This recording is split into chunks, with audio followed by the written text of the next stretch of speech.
Last week, we concluded our life group setting with asking some questions and encouraging you to read the Joseph narrative, where Joseph was betrayed by his brothers.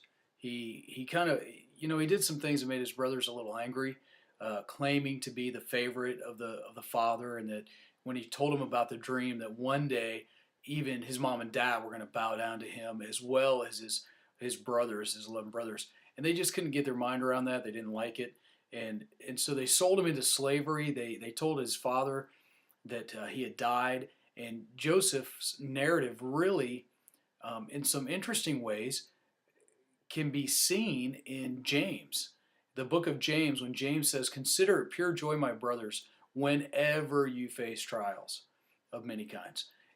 The assumption is trials are coming. Get ready. They're going to be a part of your life. If you're seeking to love God with your life, trials will just be a natural part of what you deal with. And we talked about what the trials were and temptations. And this week we're going to pick up in James chapter 12. I'm sorry, James chapter 1 verse 12 through verses 27. And as you're reading, James quickly goes back to when you face trials, again, the assumption they're going to be there, they're going to happen. Part of your life as a Christ follower doesn't mean that you are going to be free of any kind of problems or free of any kind of difficulties.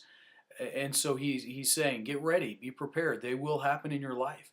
And then he goes on to say, um, don't try to blame God when you're tempted. Nobody should say when they're tempted that God's the one tempting me. And James is really prying at the heart of what has become known as, in that time, the human tendency. The human tendency is always to blame somebody else. When something goes wrong, well, it's not my fault. We live in a society that seriously does not want to take responsibility for their own actions, whether it's from Wall Street or to the Capitol building or to your street. One thing is common. We do not want to hold the responsibility for our own actions. We want to pawn it off on someone else. And James gets to the heart of the matter and says, nobody should say when they're tempted that God is the one tempting me.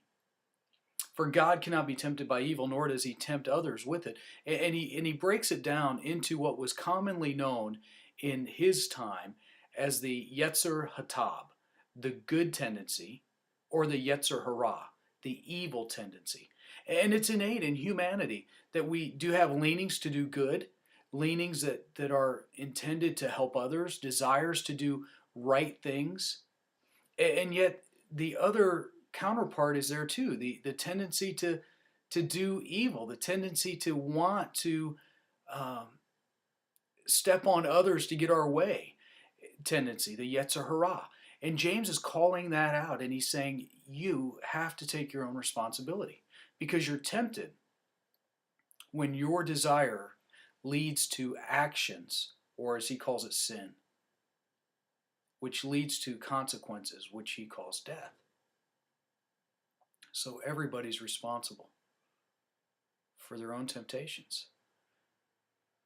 And the question I hope that you'll think about as you go through the questions and you interact with your life group this week, I hope you'll think about which are you more inclined to invest in and feed. Are you feeding the Yetzer Hatab?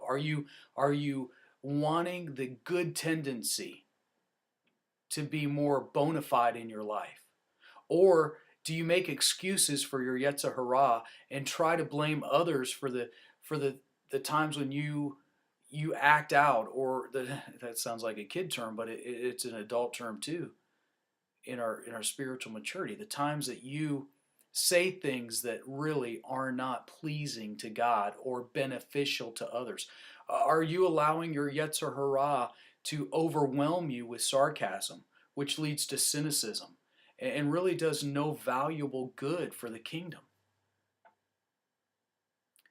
James makes some hard claims. But as we've established, following Christ, it's not for the faint-hearted. It's not a happenstance commitment. It's not a, if you feel like it today, do it. It's a full-on life embrace engagement of your of your emotions and of your actions and of your mental capacities. And so I hope you enjoy your time as you talk with other Christ followers in your group.